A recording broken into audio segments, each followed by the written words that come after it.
আসসালামু আলাইকুম। লাউ সারা বছর চাষ করা যায়। লাউয়ের অনেক জাত রয়েছে। তার মধ্যে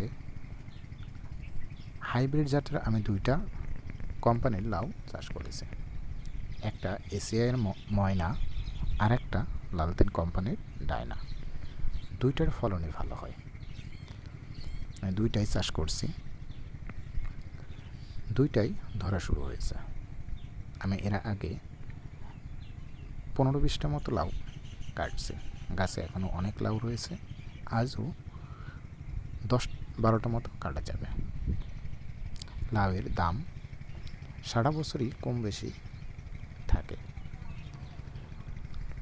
লাউ চাষের তেমন কোনো খরচের প্রয়োজন হয় না। এর মাচা তৈরি করতেই যা খরচ হয়, আর টুকটাকে সার দেওয়া লাগে। এই লাউ গাছ মাচাতে এখনও ভালোভাবে ছড়াই না। আর লাউ গাছের 3G 4G কাটিং করতে হয়। এই যে জাতটা দেখছেন, এটা হলো লালতের এসিআইয়ের ময়না ভ্যারাইটি। এই জাতের লাউ বেশি একটা বড় হয় না, মিডিয়াম সাইজের হয় আর একটু মোটা হয়। দেখেন লাউ গাছগুলো কত সুন্দর সতেজ। লাউ গাছে কিছুদিন আগ থেকে লাউ ধরা শুরু হয়েছে। আরও অনেক দিন এর ফলন দেবে। আরও 2-2.5 মাস মতো এর ফলন পাওয়া যাবে।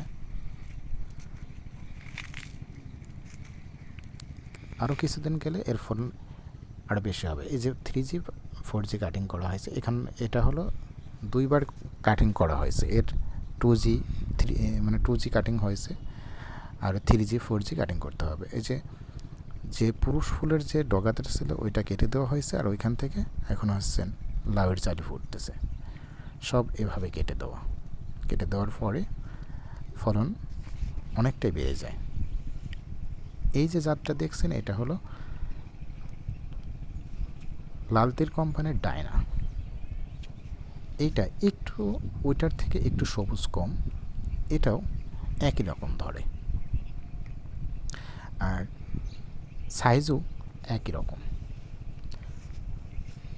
লাউ গাছের তেমন পরিচর্যার দরকার হয় না, আর পোকার জন্য প্রেমন ফাঁদ দেওয়া আছে। এর যে ক্ষতিকর পোকা যেটা লাউ ছিদ্র করে ফেলে, নষ্ট করে ফেলে, সেটার জন্য ফ্রেমন ফাঁদ দেওয়া আছে। ওইটা দিলেই যথেষ্ট, আর কোনো কিছু দেওয়ার প্রয়োজন হয় না। লাউয়ের জালে নষ্টও হবে না। আর মাঝে মধ্যে একটু ওষুধ স্প্রে করা লাগে।